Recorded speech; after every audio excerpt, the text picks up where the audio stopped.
What's going on, guys, and welcome to episode 20 of the Offshore Gamescast. I'm Dave. And I'm Dylan. And if you haven't been checking out Good Pods, then what are you doing? Not checking out Good Pods. It's a great app for finding small podcasters, new podcasters, not just, listen. To be clear, they're not paying us, but it sounds like an advertisement. Yeah. When I go on like Apple Podcasts and I search something like video games, I'm getting nothing but like the top dogs. Like us. Of course, like course. us. Good Pods helps you find like the smaller guys. And Good Pods, hey, they were nice enough to put us in there. Good Pods recommended. We're right on top there. That's a good feeling. Maybe you found us that way. It's very possible. We get like at least a few downloads every week from Good Pods. Thank you. So yeah, thank you. And if you're not checking it out, go check it out. There's a lot of cool stuff on there. And with that, we're going to go right into games. Right into it.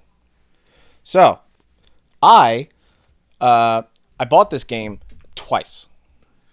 Why? Because I already had it in my backlog. I got Arizona Sunshine for VR. So, wait, did you have it on PSVR? Yes. Okay. And I've been excited for it, but you know how fucking PSVR is like the most frustrating device to set up? Uh-huh. They're having a sale. They're having their anniversary sale for the Oculus. So I was like, you know what? It's 20-something bucks. I really wanted to play it. Just bought it again. I don't know how I feel about it. I don't know what this is. It's a zombie game. Okay. Zombie shooter. And from the gameplay that I've seen, it's set in Arizona near like the canyon, like very deserty. It would make sense if it's in Arizona. True. Is the sun shining? So far. Well, it all adds up. It does. It's a much more fast-paced shooter. Like, you can dual wield, and like zombies are coming at you. You're just pop, pop, pop, pop, pop.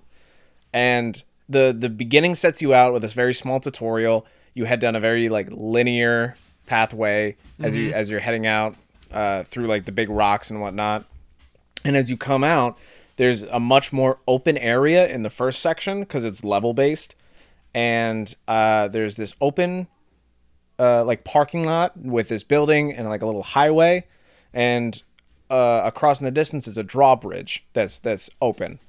And I go in. I had to change the controls because it started with the teleporting, and that feels like shit. Yeah, I would much rather, even if I'm using like a joystick or something to move around.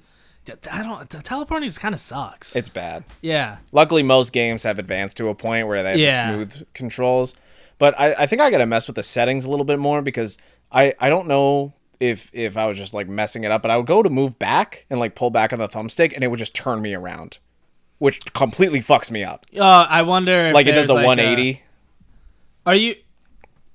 Do you know if you're hitting like pressing another button at the same time? No, I'm just holding back on the thumbstick. Okay, because I know Resident Evil, like especially the older ones, have that thing where it's like hit back and whatever, and you just do a quick turnaround. Mm-hmm. This, I don't know. I'm going to have to mess with it because it gets to a point where these zombies are absolutely overwhelming. Like, much more, like, outnumbering than I anticipated. I thought it would be like a general, like, oh, there's more than you expect. They keep fucking coming. So, I'm come out into this open area, and there's like a few cars in the parking lot. There's a big van. I go into the building. There's really not much to do in there. There's just 2 floors. Is there like loot or anything? Or there's ammo. I picked up like another gun, so I was able to dual wield. Okay. But there wasn't really much else there. I found a key. Key brought me to the car. To the blue house. Where the husband is. Yeah. It's always a husband. And I'm searching through the car. I open the trunk. I find the crank that I need to bring down the drawbridge. I'm like, all right, cool.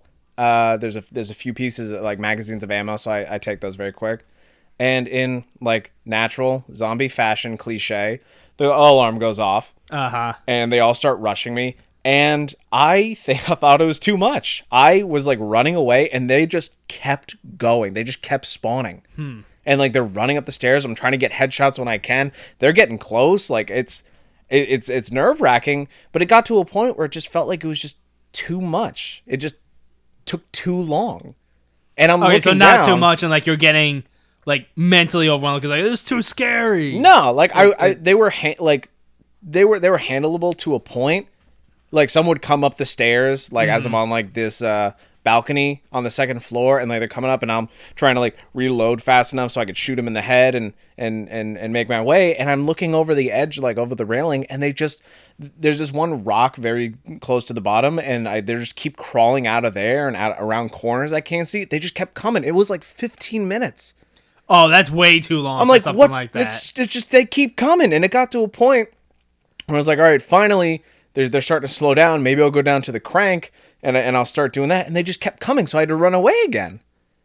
And I'm thinking to myself, it's like I know this seems more of like a faster paced Left 4 Dead style, but it gets to a point where like, are you just doing this to keep me going, keep me in the headset, not actually giving me something to do? Maybe. Because like the game came out initially in 2016, I believe, and that was when VR was really like getting its footing. Yeah, I was gonna say that. I was gonna ask if this feels like a game, or does it feel like almost like a tech demo of like, look what you can do with zombies in VR. I believe it's the biggest VR like capable type experience at the time. Okay. Because you had all the games that were just like, oh, here's like you're in a room, do this, and here's like another thing to do. Like you can walk around in this. I'm pretty sure when they came out, it was like a big name and people were excited. But even at the time, I'm like, I'm thinking to myself, are you just doing this just to keep me here? Yeah. Because after it long enough, I'm thinking to myself, like, all right, when's it gonna stop? Do I have to just do it? Do I have to go?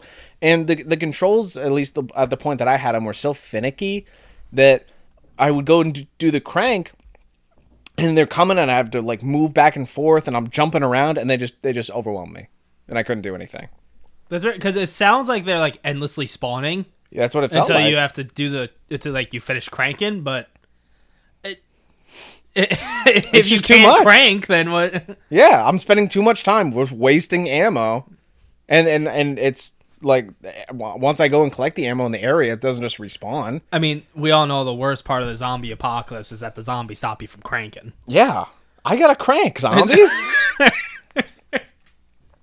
And I'm right in the open trying to crank, and everyone's looking. Well, if there's ever a time where that's kind of acceptable. Well, yeah. It's when, like, everyone's dead. Just think about, like, I Am Legend. Okay. In the big town. He's just, when he's like doing golf and he's like hitting it in like on like a yacht or like off a building in broad daylight. He's just like, man, I'm kind of horny right now. And he's like, what's the dog's name? He's like, oh, go over there real quick. Don't look. Do you think at any point he would think like, maybe these monsters, or maybe we can communicate? Well, that ends up becoming the plot of the movie, and then they fuck. Or is that the other alternate ending? I can't remember which is the real ending and which is the fake ending. Not fake, but the other real ending. Yeah, it's very divided. Yeah, that's weird. It's a weird thing. It is. Anyway, enough about cranking. I don't even think I fully finished that first level yet, and like understanding the type of game that it is now. When I jump back into it, I'll see how it goes. But it's not what I expected. Is there any like story or NPCs, or are you literally just like you're thrown into it, zombie apocalypse, go survive? Basically go, but it's level based. Like it starts off in this one, and then I guess I make it to the end. I do the bridge, and I assume that there's the next level after that, and I just kind of. So is it Left 4 Dead essentially? That's what it feels like. Just overwhelming. That's kind of disappointing. Well, we'll see. Is that it? That's all I got to say about that. I have a new game to talk about that I'm going to try and not make too long, but it's going to be real hard. Yeah. So, Inscryption came out. By the time this goes, it was 2 days ago. Oh boy. Okay. It is a roguelite card game that it's got a little more going on. Mm-hmm. But we'll still. Okay, all right. This is a cards game. You know this card game. Yeah. You have a deck, and in that deck there are certain cards that cost a certain amount to play. So like the way this handles it is, okay, here we go. You have two decks essentially. Mm-hmm. You have your player's deck, which is where you pull out actual like creatures and cards to play. And then you have your squirrel deck, where squirrels cost nothing to play. They have 0 attack, they have 1 health, and the whole point of you playing them is so you can sacrifice them. Because almost everything that you need for you to play needs a certain amount of sacrifices that turn. Ooh. So, like, you can only draw 1 squirrel.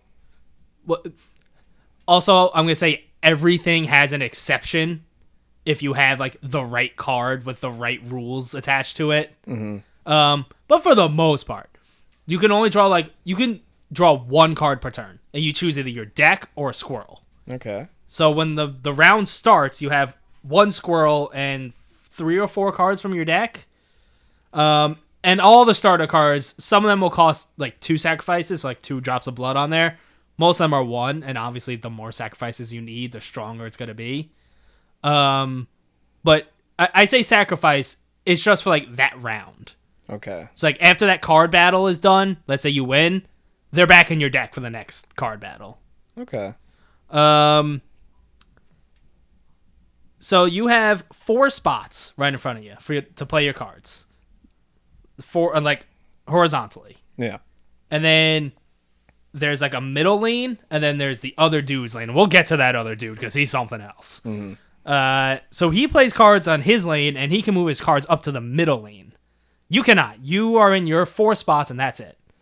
So when you have a card, at the end of every turn, your cards attack. And they have, an attack number and a health number. Which, if you played any card game like this, you know how that goes. If there's a card in front of one of your monsters, it will attack that card. So, your card has 3 attack, you go against a monster with 2 health, you kill that card.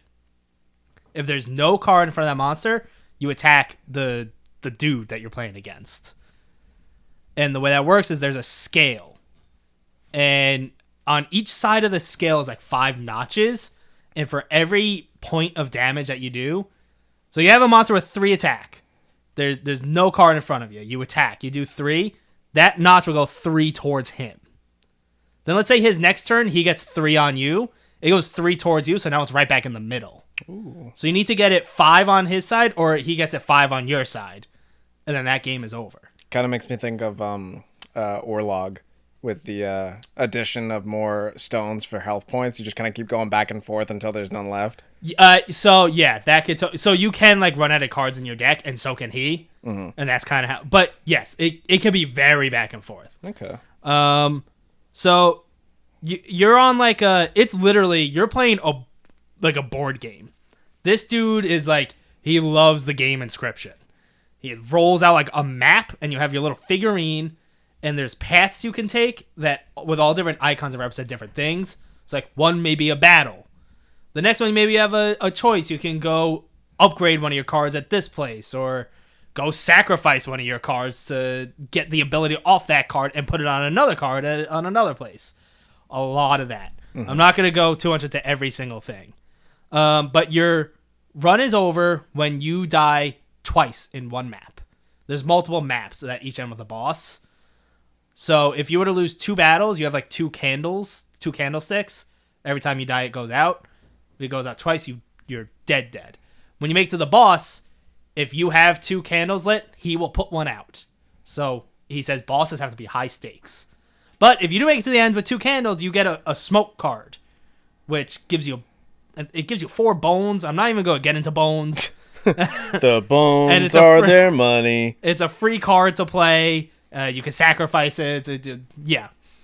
Okay. Let's talk about what actually makes this game stand apart. Because a lot of that is standard fare card battle game, mm-hmm. The rules. It certainly has its own thing going on, but the basics are the basics. You're just playing against this dude that you pretty much never see entirely. He is just, you're in this small, 1-room cabin, and you can't leave. This dude is forcing you to play. You see his glowy eyes, which are either a blue and totally still, or they go orange and all swirly. And that's kind of all you see of him. Mm-hmm. You can sometimes see with the lighting right, some of his face. And then you'll also see his large, grotesque hands reach out sometimes to do something on the board or play something. It's that with like the art style, it's pretty unsettling. And to make it worse, he puts on, as you're playing this game, he will play as different characters based on where you are. So he'll just like, either when it's a boss or you land on a certain space, he just pulls out a mask and starts pretending to be that person. And you can see his face a little better then because it's just the mask. And somehow that's like even more scary. Yeah. When he's wearing a mask like that. It's very strange. But when you're not in a card battle, you can get up out of your chair at any time. And in this small room, there's a door that's locked, obviously. But there's all along the walls and stuff, just all sorts of different puzzles. That some are like little mock card battles that you can kind of get through to unlock a new card. There's a safe that you have to figure out the combination for. There's all sorts of stuff where it's like, at some point I'm gonna figure out what I'm supposed to do here to help me like advance the story. And a lot of it, like I've figured out a couple things, but not all of it. Not even close to all of it. So the actual plot advances through certain cards. I have 2 right now. They told me there's a 3rd. There are 2 cards that talk to me. Ooh. Like straight up, their mouths are moving on the card and like text is appearing. And the dude I'm playing against will threaten them a lot. Tell them to like, you gotta stop. I see what's going on here. I'm gonna destroy you. They want it. They're like, this game has gone on long enough. It's time to end this. And as far as I've gotten, they're like, there's a 3rd guy. I don't really like that guy, but he's got a plan to get us out of here. So I'm trying to find the 3rd guy. Okay. But they'll give you like little hints as to like, so to crack the safe, they'll be like, the one dude was like, check the rule book. A previous player put something in there for you. Check the rule book. So I had to flip through like every page in the rule book until I found the right page where there's some stuff scribbled on it. It's a lot of stuff like that. One of my favorite things is when your run is over. So you die. You're gonna die. You're not just gonna beat it. Yeah. The dude takes you to the side room and like throws you in there. And he takes out a camera and says like, well, you did your best, but you gotta go, but you're not gonna be dead in every sense. He takes a picture of you. And then a blank card appears in front of you. You get to name the card. So, like, my first one, I just named me, Dylan. Then it gives you a few options of the cards you've collected in your deck throughout the game. And it'll be like, all right, take the cost from one of these cards. So you get to choose. Then it'll give you a few other cards, like, take the attack and the health from one of these cards. Then he gives you a few more, take one of the abilities from one of these cards. You do that, it finishes, it makes this whole new card, is named Dylan, with these brand new stats, and that card is now at any run, I can just find the Dylan card and have that new card. I made a pretty OP card, because I guess I got kind of lucky with the cards I was given, to where I made... this card will end any regular battle on 1 turn if I have it to start. I got the option of... I named it the Joker, because it felt like that was like right. Like, if I get the Joker, it's going to fuck things up. Gotcha. No cost, 5 attack, 5 health, attacks 2 different spaces at once. So essentially 1 turn, if it's empty spaces, will be 10 damage. So that's an instant win. And then if it's on the board for 1 turn, those jump up to 6 attack and 6 health. Very strong, which is how I completed my first run. Okay. I got it all the way through to the end. It doesn't... This is one of those games where, like, yes, I got to the end. And there was... It goes places I wasn't really expecting it to. There is, like, information, let's say. Like, stuff happens. But the game is not over. Because the whole point is to break the game. Like, to end it. Make this dude, whoever this freaky dude is, like, stop. So, I started the next run. I only wanted to play for, like, an hour to check it out. I ended up playing for 4 hours. Yeah, that's how it works. Until about 3 in the morning. I was like, all right, I have to stop now because I need to go to sleep. It is so much fucking fun. The card battles are so good. And they do such a good job of, it's like, yes, this is a very familiar feeling thing, but there's so much different about it, just with the setting and the way it looks and the creepy dude. Like, I want to know about this guy. And based on the reveal at the end, I want to know a lot more about what's happening. Yeah. I can't really say much more without going into like how the bosses work or just deeper into the game or some story stuff, so I'm not going to, because a lot of it is discovery. But man, this game is good. I want to play it. It's on sale on Steam. One of those like release sales. Yeah, it's like 10% off until, I want to say it's until the 31st or the 25th or something, or... It's only on PC? I don't know, actually. I will say I tried using... So, even though I was playing on PC, I play most of my PC games with a controller still, because it's just how I like to play. Mm-hmm. Playing this with a controller was trash. Really?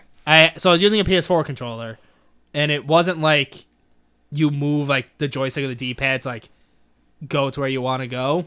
It's instead, you're using the right joystick as like the mouse, moving that around, and you press in the right stick to click. Oh, yucky. And then you have to like, so if I was to play a card, I have to pick it like that, click, then move the joystick up into one of the spots and click again. That's terrible. So I just you can play the game almost entirely with just the mouse. You need the keyboard for very little. Mm-hmm.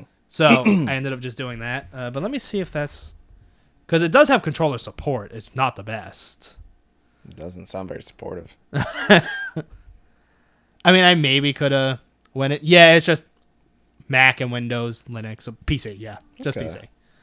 But yeah, it's on Steam, on sale. I think it's normally $19.99, and it was like $17.99 now or something. It was 10%. So it's a lot of fun. I'm sure very similar to Slay the Spire with you when you got really into it. It was like, Dude, all right, I'm just going to do one more quick run, and then I'm going to shower and go to bed. I need to be up for work tomorrow, and then just that 1 hour quickly turned into 4 hours. You gotta play Slay the Spire now. Apparently. It is so addicting. These card games, they're so ridiculously addicting. And they're so easy to pick up and put down, and just like wait, and then like whenever you got time, just do it again. So I would imagine, I would hope they thought about this. If they release an actual physical game with like all the different, there's a lot more stuff going on here. Yeah. Like a lot of you can have 3 items at one time that you can use at any point, and some of it is like, oh, you want to tip the scale?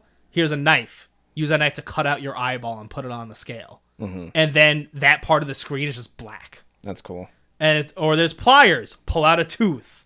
Or there's like different glass jars. There's scissors you can pick up and cut up one of his cards. Like it very cool shit like that. If he came out with a physical game that had like the actual maps and the little figurine and the cards, I would be all over that. Well, they still haven't made a physical of Slay the Spire yet, so.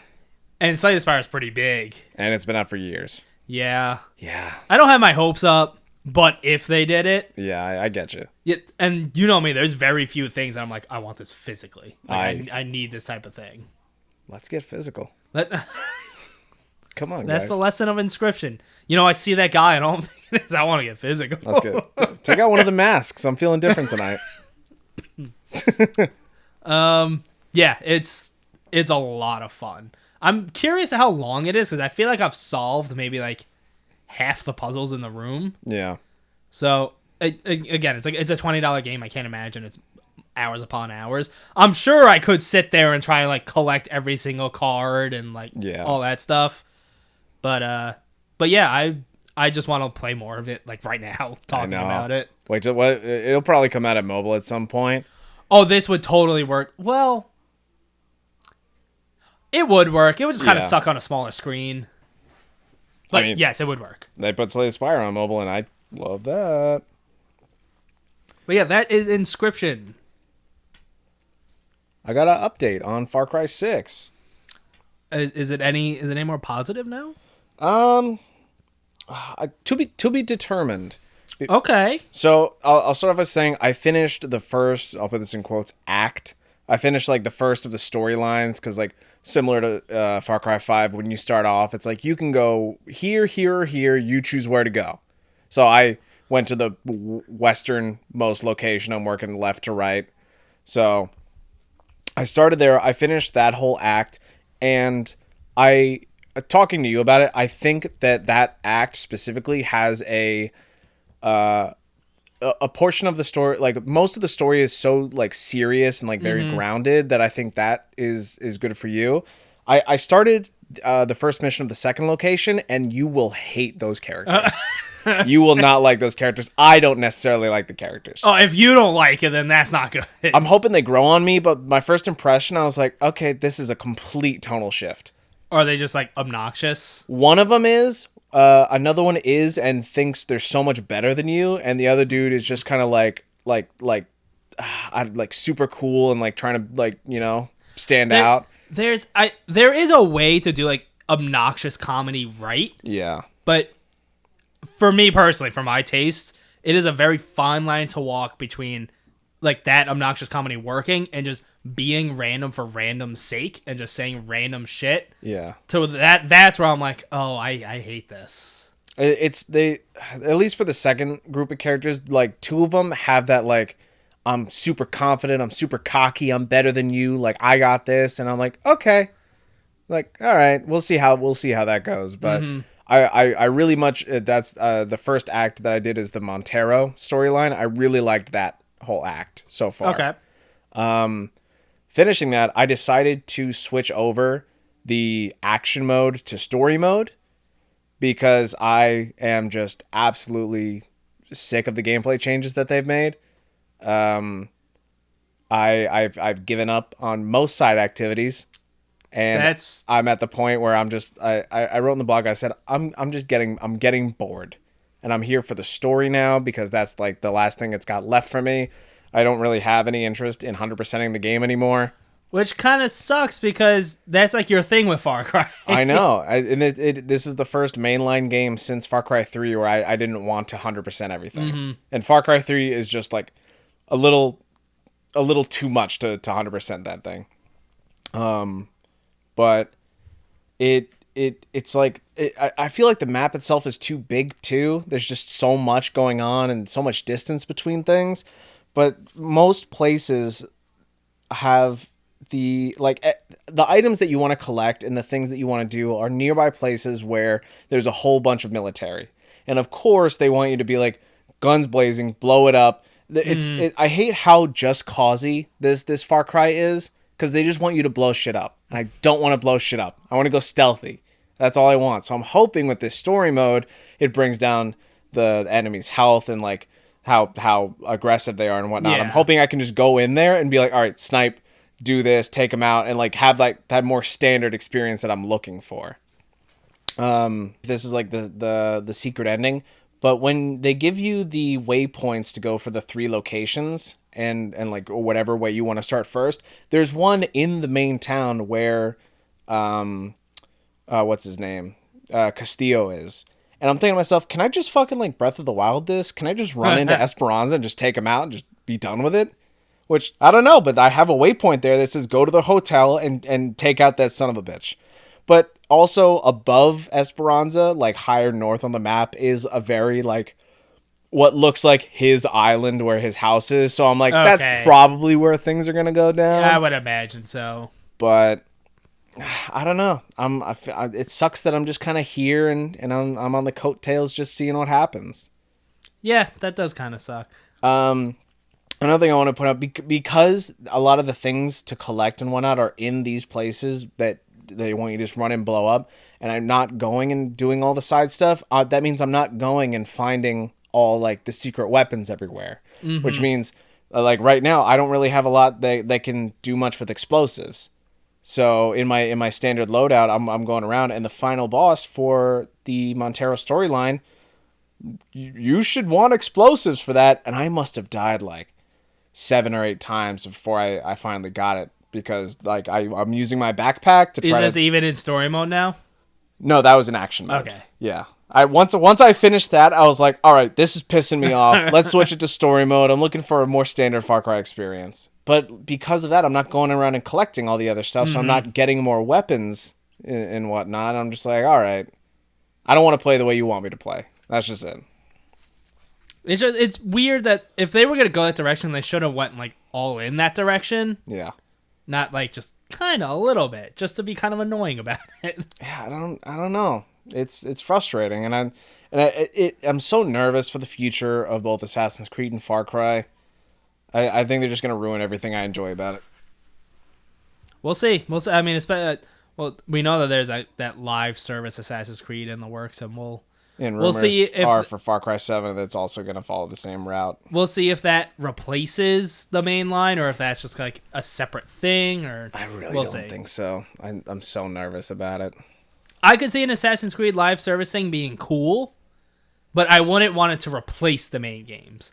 I would want it to be that thing on the side where it's like, oh, the new Assassin's Creed came out, and now I can like go in there too and like check out the new stuff. Maybe there's like a new little story in there or something. Yeah, I don't have high hopes. I finished Life is Strange 2 Colors. Wee. And there's not much more to say about the game without talking about the story, because that's what these games are, and I don't want to just do that. I will say I feel very satisfied with the ending. I'm very happy with the decisions I made, even though it may have not been... I don't know how the other games go.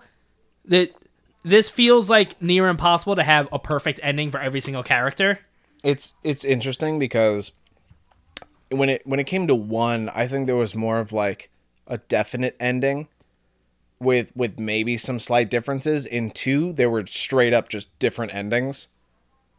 Okay, so this, like, at the end of a chapter, it does a thing where it's like, this many people made this decision, this many people did this. Yeah. And based on reading that, a lot of things can go down very differently. It's insane. Yeah, it's like, it's one of those things, it was kind of like this with the Forgotten City, too, where it's just like, being able to write a story like that has so many different branching paths must be so fucking hard. I mean, think about, like, Detroit. It's crazy. See the background and all the code, and you just see the webs of just spreading out so far. Much.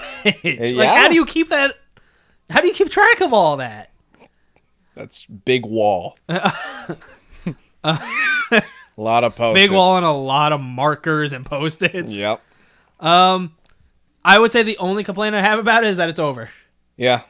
I want to spend more time with these characters. I love to. I wish I could have spent more time with them. Yeah, like I want to... You guys, you're going to do the DLC, right? At some point. I mean, we're trying to keep up with new games still. Yeah. So I could totally see it as like a December, January, like, all right, let's jump back in. Mm-hmm. I have a pretty good idea of... Because like I know Steph's story, and they hint a lot at what happened in her past. Yeah. And this is a prequel where you play as Steph, and it's all... So I have an idea of what's happening. It's not going to be the same, really. But yes, I want to play that. All right. But yeah, I want to be in Haven Springs still. I want to be hanging out with these people and doing more things, and it's just, yeah, really good game. I always knew I would like Life is Strange because it's right up my alley. Yeah. With like decisions and story based, like getting to know characters. That I'm a huge sucker for that. I feel like the big turnoff for these games is just because like it's only that. Yeah, if you're like coming here for some sort of like gameplay, yeah, you're not gonna get it. But like the stories and the way that you coexist with all these characters, it just makes up for it so much more. Oh yeah, and the way they break it down, it's like little episodes, which really the episodes are like a few hours each. Yeah, it just feels like one of those like interactive experiences. That's like this could have been a TV show. Yeah. Which, there is a Life is Strange TV show in the works. Oh, really? Yeah, we talked about it last week. Oh, yeah. It makes sense. Yeah. I mean, I wonder if the writing team that does Life is Strange is working on that, it's going to be good. Yeah. I will say, the amount of fucking times, because we're also playing Lost in Random, the amount of times I have said either Lost in Strange or Life is Random. Nice. It's so many times. I'm waiting for it to get to a point where we have like a whole Life is Strange like MCU, and they all come together, they all use their powers for something. Like they're all fighting. I mean, I'd imagine they do all take place in like the same world, right? They should, yeah. Because there's just like there's references in 2 of the locations in 1.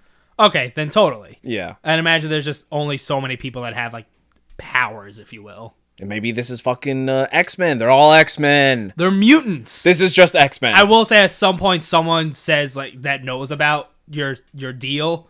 Like they make a joke about you being a mutant.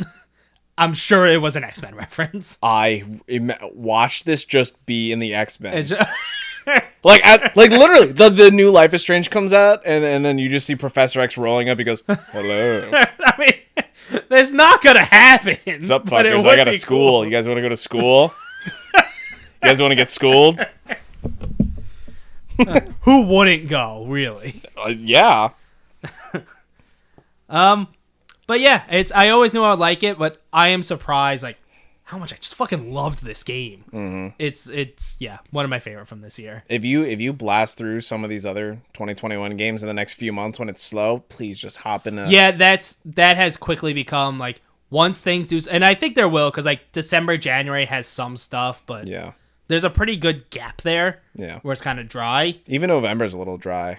Yeah, the beginning of November there's like a few games, but yeah, they've really. The Life is Strange has become, but the thing is, the fucking remastered, it's coming out next year, so it's also like we should probably wait for that if we're gonna play these games. You could. I know it for this kind of game, it doesn't necessarily matter that much. No, but yes, those old Life is Strange games 1 and 2 quickly became like, all right, once things calm down with games, those are kind of top priority. Nice. I started a new game as well. Another new game. I started the Artful Escape. Is this the game that the like 80s guitar rock music game that your friend was pushing you to play? Yeah. Okay. Yeah. Which he finished it, and he's just every day goes, "You want to start it tonight?" And I'm like, "Oh, maybe." Yeah. For people that don't know, Dave and I work together. Yeah. And this friend came by the other day. And one of the first things he said to me, like when I was off to the side, was, "Do you know the Artful Escape?" All he's talking about. I've only gotten like 20 or so minutes in so far because we ordered food the other night, and we got Domino's. It's literally sitting next to me. I'm like, "All right, you beat this. You tell me when is a good time to stop." Because what, you getting bored already? I said, "No, this fucking pizza has my entire attention, and I'm getting hungry. So you tell me when a good time to stop is." But very similar to Life is Strange. It's a very like story centric game. Mm-hmm. There is like even less gameplay than how can there be less? It is a side scrolling game, so you're only moving left and right. There are dialogue options when you talk to people, and you can just hit a few buttons to just play notes like music. That's it. I thought it was. I've seen like a couple of videos of like the way it looks and how you're moving left to right. Yeah. I thought it was a little more of like a rhythm game though. I mean, it has elements, but even then, like you can just do whatever you want. Like one of the first interactions after you like go into the transition, it's like, all right, do this, like follow these notes in your own way. So like you don't have to do a timing. You can hold those notes as long as you want. So you can't like you're not gonna miss notes and fail. No, I don't think this is a game that you can fail. Okay. For some context, you are Francis Vendetti, the nephew of this folk superstar Johnson Vendetti, who, as of right now, it's the 20th anniversary of his album that absolutely swept through the nation. And you are kind of your own little folk singer living in his shadow as the 20th anniversary is coming up in your town of Calypso, Colorado. And they're holding this big festival in honor of him. And you have a little show that you're going to play. And this so much doubt is surrounding you because your uncle is like this huge folk star. And you're a folk singer, and how could you live up to that? And it's just not, like, you don't know what to do. I'm sure people have some high expectations. And you don't know if you really like folk that much, because you're a sci-fi nerd. Absolutely just want to just shred and just go all synthy and 80s rock and whatnot. Yeah, that... You keep going, and then I'll ask, because that was one of my concerns with... So, he's like having these doubts. He comes across this girl, this bad girl, and he's like following her, and she's like, "Yeah, you want to do bad stuff?" And he's like, "I don't know." She's a bad influence. Oh, so like actual like bad, like not like she's bad. Like she's like cool. She's cool and bad. Okay, but but she's the beginning of helping you like make your way of like discovery, because this whole game is a story about finding out who you are. Okay. And so you're going through town, you're just kind of talking to people, you're seeing everything, all the details, and you go to your house, and you're just contemplating, and you got so much going on your mind because you want to live up, you want to make everyone proud and like live up to your expectations, but you want to stay true to yourself.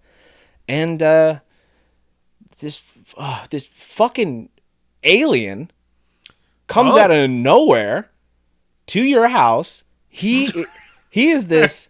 I think his name's like Zim or Zom or something. There's no way it's Zim.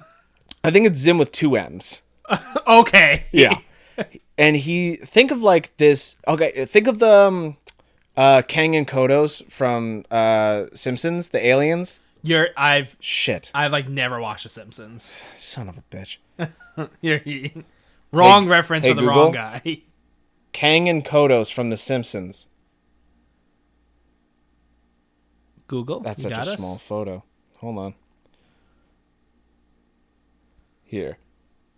See these guys? See their helmet? How it's like that's aren't those also in Futurama? They might be. It's the same. It's the same. I know. Creator. Yeah. Okay, but you see like their helmets, how it comes down. Think of that helmet completely full of green goo, and there's like a nervous system and a brain inside. That thing is floating with like a black cloak and tentacles. And it just shows up at your door. And he's like, "Hey, are you Francis? I'm looking for you." And you and him go and meet Lightman, this crazy sci-fi dude voiced by Carl Weathers, which is crazy. And he's like, "What's going on, man? I need you to be an opener for my show." And he's like, "What?" He's like, "Yeah, I've been searching everywhere. I'm just got this on the Cosmos. We got to get you, and we got a free spot. I need you to be the opener for my show." And he's like, "I got shit to do tomorrow." And he's like, "No, we're going to give you this new outfit, this new crazy 6-string, and you're going to come with me." And that's as far as I got so far. I have questions. Yeah. Are aliens a known thing?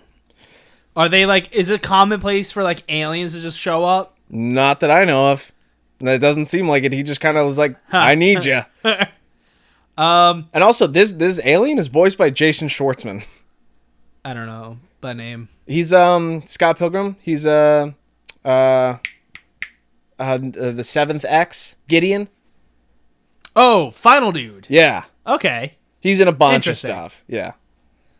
My biggest concern when I saw this game, because when it came out and some reviews were coming out, I watched some videos. Yeah. So I was like, maybe I should play this. It seemed to really lean on 80s guitar shredding in a way that I was like, I don't know if I dig that. I mean, that's like when you first get like you're using your guitar, you can just hold X and it'll just start shredding and like making tunes. But it gets to a point where you can use X, Y, B, and the 2 bumpers to like just create different like tones and sounds, and you can play them whatever order you want, however long you want. And from what I assume and what I've seen when it comes to when you're actually like playing music, and like you can just do whatever you want. Mm-hmm. You just do you. But that's pretty much that. Are you digging it? So far, like I haven't really gotten into like the core of like doing that stuff, but like the story, the world, the art, it's got me interested. It's only like a 4.5 hour game too. Yeah, I was gonna say I can't imagine it being that long. So I've only put like 20-30 minutes in. I'll probably have like that's a lot to happen in 20 to 30 minutes. Well, I mean, that is how plot lines and stories work. They say in a movie that if it takes more than 20 minutes to get like to the central plot, then it's not going to be that good of a movie. If it takes more than 20 minutes for an alien to knock on your door. I don't even know if he knocked. I think he was just kind of like fucking loud. And like I went outside. I was like, the fuck's going on here? This alien just shows up and is like, "Ah!" Like, he's just kind of like making noises. And you're like, what? But it's cool. Just seems like a potted plant. Just push this over. Yeah. Break this statue. I don't know. I'm digging it so far. I definitely got to play some more. I'll probably, if I have time, I'll just run through it in one sitting and just go through. Oh yeah, at that point it's just But yeah, I'm digging it. That's cool. You and your friend are kind of like the kind of same thing with Psychonauts, where I'm like, all right, I'm gonna play this. Yeah. I don't know when. Yeah, but I'm going to. This one's nice and short, so yeah, I'm sure there'll be, especially like November-ish. There'll be a time where I'm caught up. I'm like, I need something to play. Not too much of a commitment. Speaking of commitments, Lost Judgment got a little bit of an update for you. Yeah. I have you cheated, so you know this. That's fine. 23 hours in, and I have still not touched the main story. I have not even touched subquests, like the normal sub stories that are in Yakuza games. Not touched. I am just living my best life. Yeah, just playing all the fucking storylines. It's all through like the Mystery Research Club and the different clubs through the school that is like introducing the main story. No, it's fucking, they went all out with this game. It's normally, these games will have like one of these mini games that have like a story through it. I don't remember if it was Yakuza 0 or maybe it was Kiwami, where it had the like, the little like toy car motor thing on like the tracks, and you had to race your opponents on there that had like a storyline through it. The First Judgment, I think it was the First Judgment. Yeah, the First Judgment had like a drone racing thing. Yakuza Like a Dragon had some sort of like motor kart racing thing. This has 10 of these things. That's a lot. And each club has its own storyline with its own characters. So there's the Mystery Research Club, which is kind of like the main overall, trying to solve the overall mystery of this dude, the professor, who's like, he's a bad dude. He's a bad influence on high school students. Then there's the Skateboarding Club, which I finished, but that is like, you're skateboarding in like a skate park, and you have to bust out a certain amount of points within a certain amount of time. Yeah. There's the Robotics Club, which is like battle bots. There's the Dance Club. There's the casino shit, where the underage students in an underground casino. And all right, to get into this secret underground casino to go see if she's there, because you got like tipped by somebody, you have to get a pass. To get a pass, you have to go to the pawn shop that's nearby and give him the password Bonashik, and then you have to pay some money, and he gives you like a replacement pass. You wouldn't know the password though, unless you did detective shit to figure it out. Yeah. But you get choices to remember the password. One of the choices was bottom tss, like the drum thing. So I was like, what happens if I do this? So I selected that one, and I go bottom tss, and the guy's like, huh? And you go bottom tss. He's like, what are you saying? And then in his head, Yagumi's like, how loud? This guy must be hard of hearing. I must have to speak loud. And then this meter comes up where you can hold the stick to raise it all the way, your voice.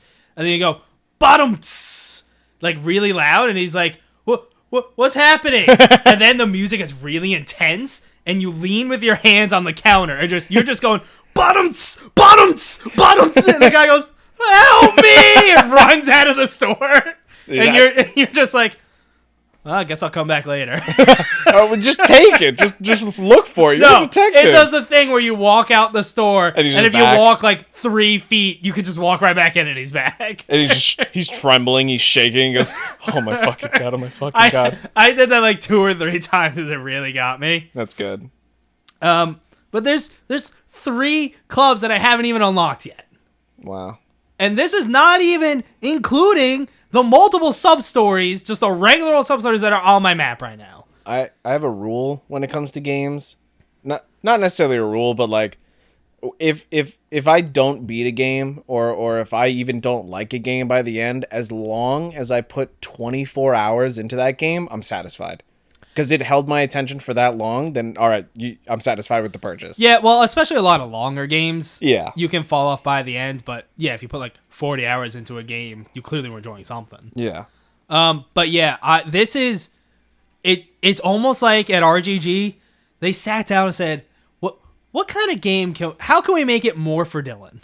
Yeah, right. How can we personalize this game more for him? It's like we fucked up Yakuza with the turn-based. How do we make it up? I am like in fucking heaven with this shit. This is what I love about the series, and there's so much.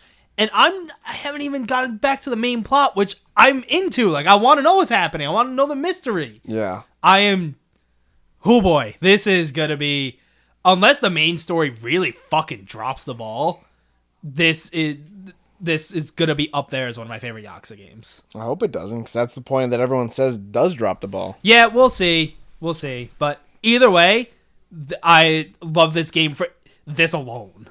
Yeah. Like, even without the main story. Did you have one more game? Not really. I mean, I put like the fewest amount of minutes into Eastward. Not really enough to talk about. Yeah, I played Eastward a little more. I played a little more Ratchet and Clank, but yeah, same deal. Like, I finished Three-topia and Lost at Random, but it's not enough to talk about, really. Yeah. When you get closer to finishing some of these games. Yeah, it's usually that middle area where it's like, I can't talk too much more about it. Yeah. Because really, the only new thing you have to say is just story shit. Yeah. But we're not sitting here to go beat by beat in all the game stories. Yeah, no. But if you check out Dropping the Anchor. Whenever we have another one. Yeah, it's tough right now. All right, are we moving on to news? News. How about some Dragon Age 4 news? Ooh. Looks like that is going to be current gen only. As it should. Yeah, this came from... so Jeff Grubb said this, which is... So it's true. The reason I believe it. But also, a former employee at BioWare came out recently and was like, yeah, it's looking like it's not last gen, no. Yeah. And then Jeff Grubb was like, yeah. This would be the first EA game to do that. Good. And it also might be a ways off still. Of course. Why did they even announce it? Because they have to have some sort of like PR. I guess just for like BioWare's sake. Yeah. But yeah. Look, we still have a reason to be a studio. It feels like, I mean, we're about a year into these. We're coming up on a year since these new consoles launched. Yeah. And there are certain games, like when I'm playing on the PS5, where they take advantage, really the first party games. Like I find like the first party games, it still will blow my mind. Like Ratchet and Clank, when I start it up, it can be as simple as like I press a couple buttons and I'm just in the game. Yeah. Like it still blows my mind. But still waiting on like the true next gen. Right, that's the thing. Like that has not been like even PS4 and Xbox One. I feel like that wasn't realized until like the last few years. Absolutely. And then it kind of hit that point where it was like, all right, now it's kind of starting to feel ready for newer consoles. Yeah. So I want to hit that point. I want these. I know it kind of sucks because it's still hard to get these consoles. Yeah. Which is also kind of fucked up. Yeah. But at the same time, it's like it feels like games need to be built just for these consoles. And hopefully they will. Well, sooner than later. Dragon Age 4 will be, it seems. Compulsion? Compulsion. What do they make? We Happy Few. Oh, yeah. I did see this. They have doubled their staff in order to work on a narrative-driven single-player Xbox exclusive. I did read a little something about this, and there was a quote from one of the people there, and I was a little confused if this is for the We Happy Few universe, or if this is like a whole new thing. I don't know. I mean, from what I played of We Happy Few, I'm satisfied with what I got. I haven't finished the game, even though I have. Did you put 24 hours into it? No, but I have opinions about that game. I think it should have stopped after the first act. I think the other acts should have been like more like there if you wanted it to, but I think like you got the full story and like what you needed through the first character. Oh yeah, there's multiple characters. Yeah, but that's the thing, because wasn't the launch of that game like a complete mess? But absolutely. Did it like at some point weren't they like, yeah, it's early access or something? Something like that. Yeah, it was rough, but I mean they've made only one other game to my knowledge in the past called Contrast that I wanna play. Okay, I don't know what that is, but I never played We Happy Few, but I remember when they announced it and like leading up to it, I was like, it looks cool. It is. It had a cool style. I think the first act is what should be the base game. I think the other 2 acts that they have with the other characters are just like extra, like if you wanted to know more and do a little bit more. But I was very satisfied when I finished that. Nintendo. They have unveiled their full new Switch Online service and all the details. So it's launching October 25th. So very soon, this week. This is the thing that comes with it's like the new, there's 2 options now for Switch Online. There's the base one, which is like the pretty cheap one, and then there's this one. This one comes with the N64, the Sega Genesis games. If you buy it, you'll get Animal Crossing New Horizons Happy Home Paradise DLC edition thing for free. What is that? I don't know exactly. If it's anything like the Happy Home stuff from New Leaf, it's a lot of like house grading stuff, and if you're graded a certain amount, you get certain awards, and like you have to build your house around certain themes and stuff. I don't know if that's what this is for this one. I kind of fell off Animal Crossing at some point, so like I don't know what these new updates are. Apparently, it's good. They're going to be kind of like cutting back on support for the game too. Like it's about to be like done. It's not too surprising. I mean, when that game launched, there was. I feel like base Animal Crossing games have just so much content to them for the people that enjoy that. And if I launched at the perfect time. Yeah. Like we spent where we work. Beginning of pandemic, we like shut down shop. I spent the vast majority of that time playing Animal Crossing. Yeah. Because that's when it came out. You can now pre-order, if you're a Switch Online member, the N64 Genesis controllers. It's going to be $49.99 a year, or $79.99 for a family plan, if you have multiple Switches in your household. So that's the same price, I'm pretty sure, as PlayStation now. Isn't that also $50 a year? That sounds about right. And Xbox... Well, Xbox is weird because of Game Pass. Yeah. I still kind of feel like Nintendo is not offering enough for that to be the price. No. The old games are cool. Like the fact that if I wanted to, I could get this service and then over the next year just play a bunch of N64 games on the go on my Switch. That's really cool. There's always just that Nintendo gimmick, that Nintendo... Yeah, like, I think of Game Pass, incredible value. And I also think of PlayStation Plus, which you get some pretty good games every month. Yeah. For this to be the same price, those old games just kind of feel like it's not that level to me. Yeah. But that's the new Switch Online, launching 25th, few days. Something else coming soon. Elden Ring is having their November little closed test. Did you sign up for that? I did not. I did. So I haven't gotten an email. It's happening the 12th to the 14th. What is it? Do you have to sign up by the 1st? By November 1st, you have to sign up. And then from the 12th to the 14th. And then, well, I hope I get picked, and then I'm going to have to sit there and figure out if I can talk about it. Well, yeah, or if it's going to be a situation. Yeah. Speaking of Elden Ring, Little Boy got delayed to February 25th. Yeah. Also, did you see that there was that a real quick clip of just like the walking leaked around? Yeah, it was weird because I saw it was kind of being made a big deal out of. So then I actually sat down and watched it. It's literally like 20 seconds. And it's just like the dude on the rock. Yeah. Just kind of, he walks around a bit, he jumps, some birds fly off, and I mean, I get it. People that are like into the fucking From games are into the fucking From games. Yeah. And I enjoy them, but it was just, I saw that, I was kind of like, all right.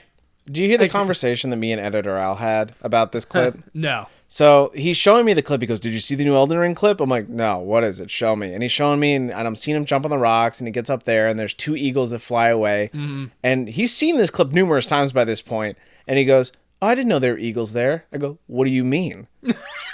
"They're right fucking there. They fly away." He goes, "No, if you look in the background here, there's a wolf." I go, "What do you mean? How the fuck do you see a wolf in the background and not two fucking eagles in the foreground flying away?" He goes, "I just didn't see him." I go, "All right then, bud."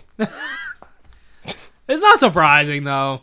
I know people are like, they're analyzing the jump to like see how that works because yeah, now you can jump. People get really into that gameplay and like yeah. I don't know. I'm excited for the game. I think it's gonna be great. But that clip, I was kind of like, okay. I mean, yeah. While we're on while we're talking about delays, let's talk about a couple more delays we got here. What we got? Solar Ash. I just noticed it happened this week because I was looking into it. So it's supposed to come out October 26th, so soon. Delayed to December 12th. So not too big of a delay, but it was pretty soon to release. I wonder if it had anything to do with Guardians or anything like that. I don't know, a whole month though. Push it to December. I mean, nothing else is really releasing around that time. You got Halo, but the Gunk is coming out in December, supposedly still. Whoa. I'm excited for that game. Yeah. And then also Witcher 3 and Cyberpunk 2077. Their next-gen upgrades were delayed. Cyberpunk Q1 2022, Witcher 3 Q2 2022. Which is saying that's what they're targeting. They want to let you know that they're targeting for that. Yep. And I'd imagine that, especially with more Cyberpunk than The Witcher, that they can't put out this update and have it break a million things. No. It has to be... It has to be perfect. Yeah. Or else they're just going right back down that same pipeline. Mm-hmm. I want to talk about that Pokemon trailer. Yeah, let's talk about the Pokemon trailer. Probably one of the coolest things that they've done in a while. Very. When you told me, you're like, hey, did you see that Pokemon like found footage trailer? Yeah. I was like, what? Like I had to ask you, like, it's real, like from Pokemon? It's weird. It's very weird. There's so many questions. So you got, it's literally like you would see in like the beginning of Resident Evil 7 or like any found footage movie, Paranormal Activity or Blair Witch, etc. There's this extremely grainy footage. You can't really see stuff. It's at night. You can see like the snow. There's a scientist talking behind the camera. He doesn't even know what device he's using to record this. Yeah, because this is like ancient times. There's not supposed to be cameras recording things. No. And he's making his way. He goes, oh, there's a snow run. There's this. There's that. He's just kind of like, it's real dark and creepy. And then he starts describing a Pokemon, which people are theorizing that in the original show, when you first see like the legendary birds, there's a fourth character that people assumed was just Arcanine. And when the scientist is talking about what he sees, he goes, oh, is that a Growlithe and whatnot? It's got this white puff on top and this and that. And people are like, oh, there's a bit of a connection here. But it seems like we might be getting an answer to what they say is a 20-year-old question. Yeah, so you said that's from the original show? When there's an image that shows 4 characters, and it's the 3 legendary birds, and then what looks like a dog, what looks like Arcanine. Were they doing like the who's this Pokemon thing? I don't know. Or is it just like their silhouettes? It's like a thing of like hieroglyphs or something like that, like those kind of images. Oh, so it's like straight up in the show like that. Yeah. Not like the little like in between break things. No, let me try to look it up. So it looks like Arcanine, but they never said it was, or like it was never confirmed. Yeah. That's, as someone who has no connection to that whatsoever, like for that question to be answered, I think that would be pretty cool if they like did that. Right? Here we go. Oh, especially if it's like a hieroglyphic type thing too. Yeah, in Pokemon like Origins, ancient times, Red sees an image with 3 legendary birds and Arcanine, but it might not be Arcanine. Here, you gotta pass me your phone. Oops, I farted. I leaned over. That, I mean, I see that. That looks like Arcanine to me. It does, but maybe it's... But that would also be weird for Arcanine to be there with the 3 legendary birds. It is. Because Arcanine is just Growlithe's... evolution. Yeah. It was never legendary or anything, right? I mean, no. I mean, it's. I don't even know if it's considered a pseudo. So that seems like a strange addition for... What's interesting, too, is... So the Hisui region is what is ancient Sinnoh. And speculation, and if you look into the lore, Sinnoh is very well connected to Arceus and Dialga, Palkia, Giratina, who were like, basically, they created time and space. So, like, pretty much everything started from Sinnoh. I think that would be really cool if they, like, did that. I think so, too. if they came out like that new legend was like, it was this the whole time. Even if that wasn't, because that looks like an Arcanine to me. It does. But I don't know. It's gotta find out. EA and FIFA. I don't know if you saw this. I hear that there might be a split. They're having a little squabble. This has been going on the last couple of weeks. I haven't really talked about it because, quite frankly, I didn't care enough. Yeah. But the thing that's making me care a little more now, FIFA has now come out, like not the game FIFA, because that's the EA game. Yeah. We're talking about FIFA, like the soccer organization. Basically said, yeah, EA's monopoly shouldn't exist. FIFA we should have multiple, like, FIFA games. Why not? I hear that, and I say, yes. Let there be take everything away from EA's grubby little fingers. So, yes, but not only that, sports games thrive the most when there's more than one good one on the market. Yeah. Because one needs to be better than the other, and they kind of push each other. If there's no competition, it's just going to be more like, Madden's the fucking same problems every year. All these sports just games sucks for years. And it pisses me off because, like, I'm a big hockey fan. Yeah. There are certain NHL games that I sat down, just sunk so many hours into my own custom teams, playing through multiple seasons, winning Stanley Cups. And I just kind of ended up not caring about them. And I want to care. Mm-hmm. So hopefully there's a split here. There's multiple FIFA games, and then like Madden and NHL, that when their deals are up, they're like, yeah, you're right. We should do that. Please. So yeah, we'll see what happens with that. But it seems like either they're really trying to. Apparently, FIFA wants to charge, I think, $1 billion for the FIFA name, and I'm sure EA makes quite a hefty sum from FIFA. Yeah, you see the videos of people on the internet like trying to get like Ronaldo and like their pack of cards, and they're freaking out, throwing their like chairs at the TV, and that's their whole lives are based around that. So we'll see. It's hard to tell if they're really trying to just get EA to spend the money, and EA's like, no, and EA's going to either wait for them to come down, or it feels like they're either fucking with each other they each want the best deal, and it's just going to stay the same. Yeah. Or we'll see if there's actual change here, because actual change would be cool. That would be cool. And that's coming from someone that does not give a single fuck about sports games. But maybe if there were multiple developers, there would be a developer that made a version of a game that you would care about. Possible. It's possible. Probable? Not. But possible. Right now, it's not possible. With EA?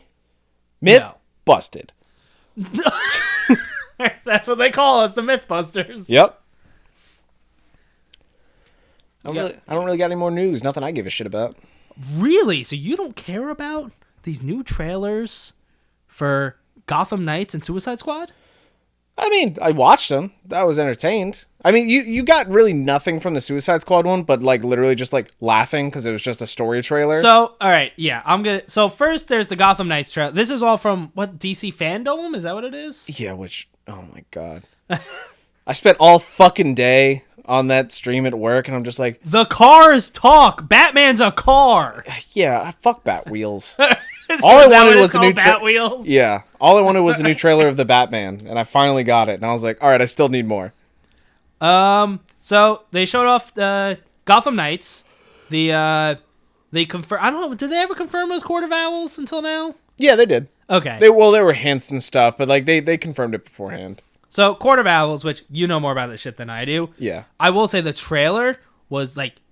So I sat, like, you showed me some of it while it was happening. Yeah. But later that night or the next night when I was home, I, like, watched the whole thing.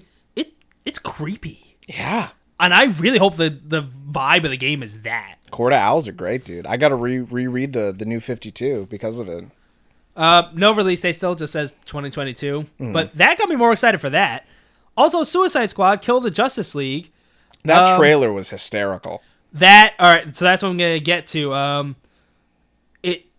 Well, first up, Justice League is bad in this.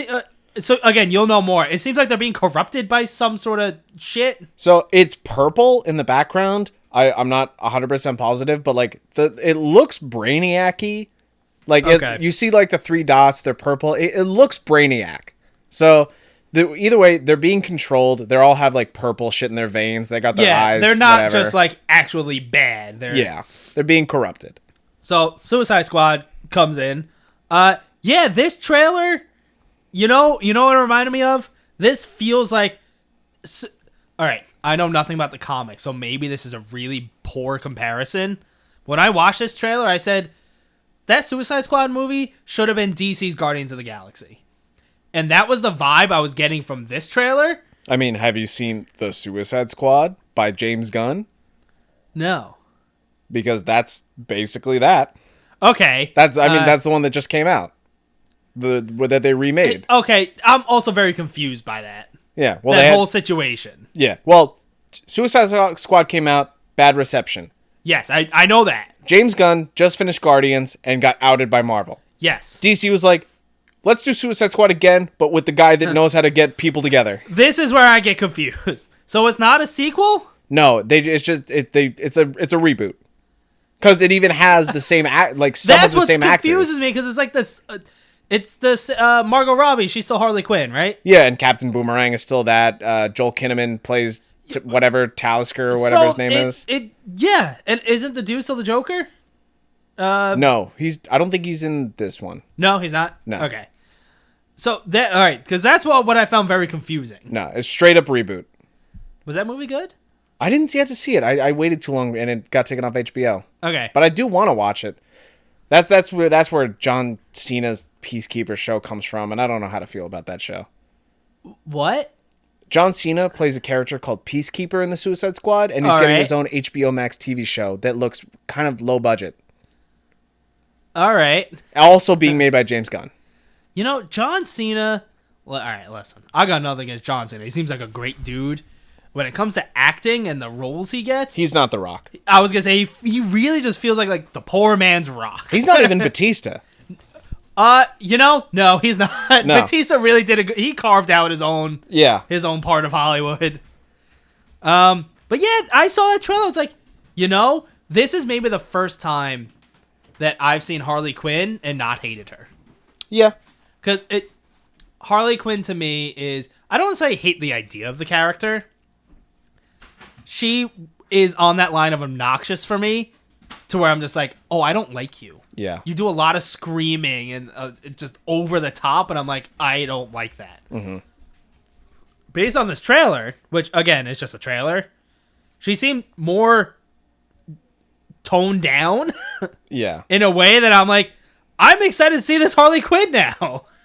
All these characters are fantastic. Yeah, I really like the vibe from this. And this is the one that's like fully co-op. Yeah. I get confused about this too. Is it this or Gotham Knights where it's like... Gotham Knights is co-op. So is Gotham... One of them, there's 4 characters, and you're either playing with other people or AI is controlling other characters. Okay. And I feel like that would be Suicide Squad. Yes. But I also think that the other one's co-op. The other one's also co-op? I think so. Which one is in the Arkham series universe? Gotham Knights. That makes sense. Yes. That has a very similar vibe. Okay. It's even though that's not the Rocksteady one. Rocksteady's doing Suicide Squad? Yeah. And it's not in the Arkham universe. It's all confusing. Why is DC so fucked with this? I don't fucking know. Listen, I may not love everything Marvel does, but I feel like I'm pretty... They have a hand on it. Yeah, I understand. Yeah. This, I don't.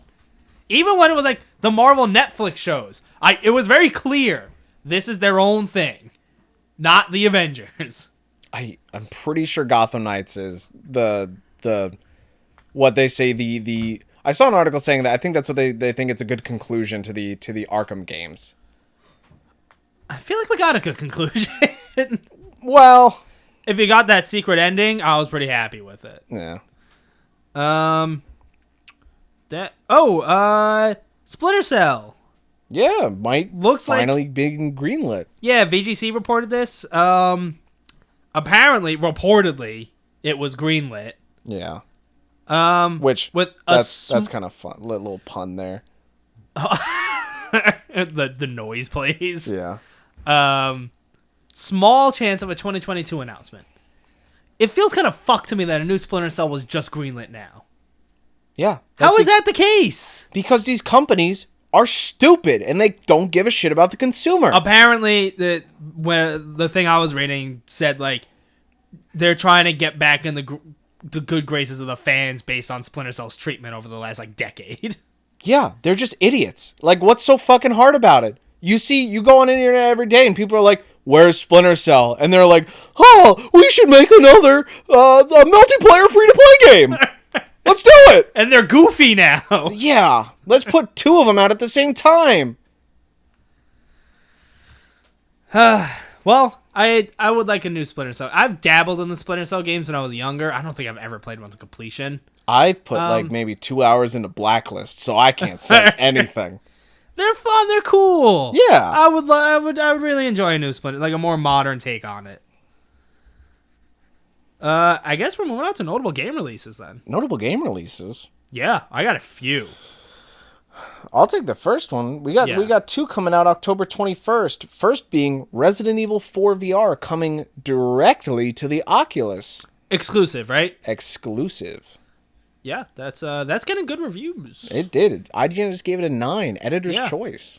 I mean, hey, Resident Evil 4, I played Resident Evil 4. I was younger, so it was really hard for me. But it's a lot of people consider that one of the greatest games of all time.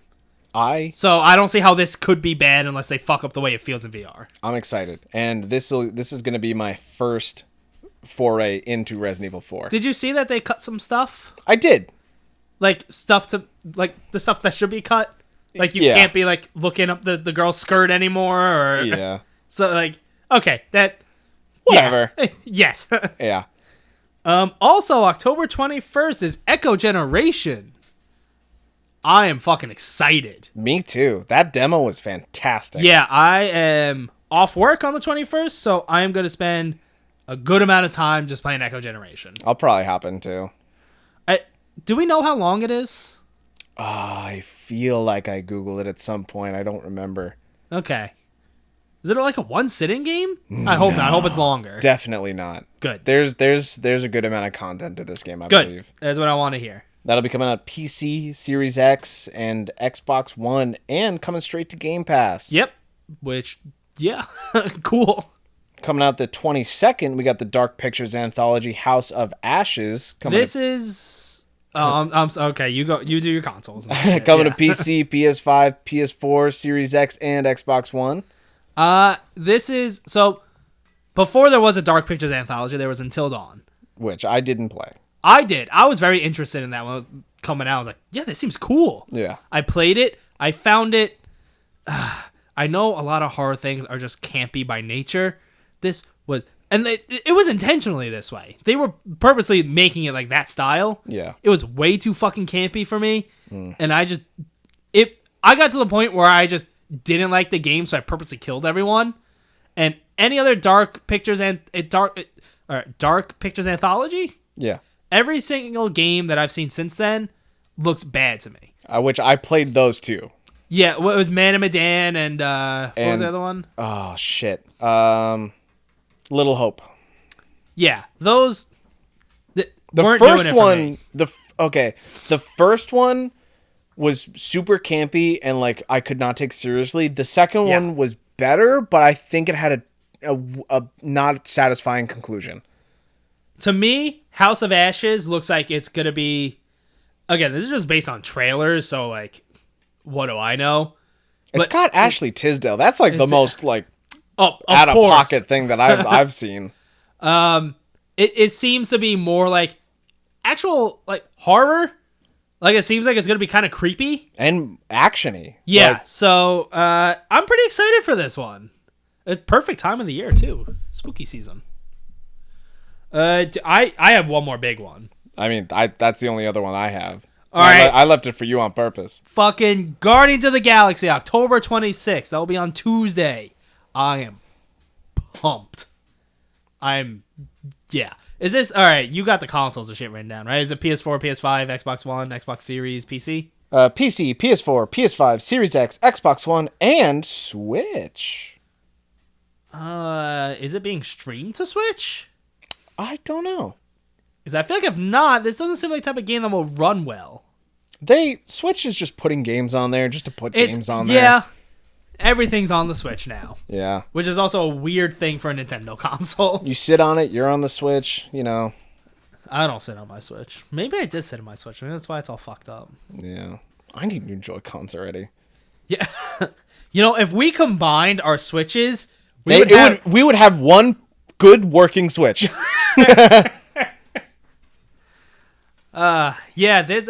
feels like a big week. I'm excited for all three of them. What was this? Oh, and Resident Evil 4 VR. Resident Evil 4 VR. Yeah. This feels like a big week for games. It is. Like unexpected stuff. And also Echo Generation is just huge for us. So yeah, I don't know how big that is in the gaming world in general, but for us, I'm like, that's I've been looking forward to this game since that demo happened. Finally, dude. This year feels like it's just been a lot of surprises for me. Yeah. Games that I loved that I wasn't expecting. And Echo Generation I want it to be right up there with the other ones. I feel like it's gonna be. It is the evolution of those Cartoon Network vacation games that we never thought that we needed. I know it's just an old school adventure game, but it's doing it in that same Cartoon Network way that it's like it's hitting a certain spot. It's nostalgic while also being new and just exciting. Yeah. We were watching Men in Black. Yeah, starring Will Smith.